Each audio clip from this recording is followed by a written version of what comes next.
இந்த குதிரை பேரம்னு சொன்னதும் ஏன் தாவேக்கா கட்சியினருக்கு மூக்கு முனையில கோபம் பொத்துக்கிட்டு வருது? இதுல கொஞ்சம் கூட உப்புச்சப்பு இல்லாம விளக்க உரை வேற. கேவலம் அசிங்கம், அவமானம். சகோ, இந்த பொய்கள் மேல பொய்கள உருட்டுன பிறகும், இவங்க வீட்டு பெண்கள் எப்படிதான் சோத்துல உப்பு போட்டு சோறு போடுறாங்க? ஜெயிச்ச எம்எல்ஏக்கள் அனைவரும் ராஜினாமா பண்ணிட்டு முழு விருப்பத்தோட தான் தாவேக்கா கட்சியில இணையறாங்க. இந்த ஒரு கேள்வி கூடமா உங்க வீட்ல யாருமே கேட்கல?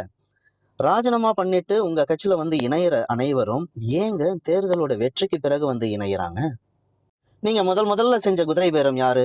அமமுக ஒரே ஒரு எம்எல்ஏங்க ஜெயிச்சாரு, காமராஜ். அவரை எப்படி நீங்க குதிரை பேரம் செஞ்சீங்கன்றது தமிழ்நாட்டுக்கே தெரியும்.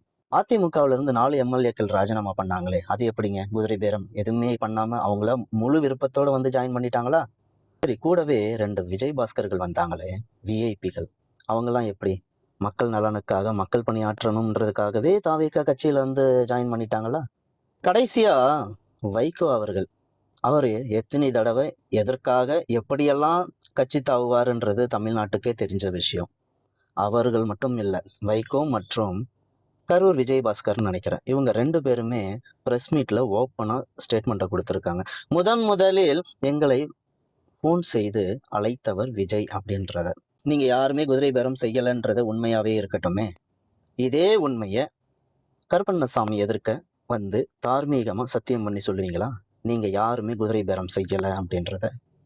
சொல்லுங்க மிஸ்டர் சி. ஜோசப் விஜய். நன்றி. வாழ்க வளமுடன்.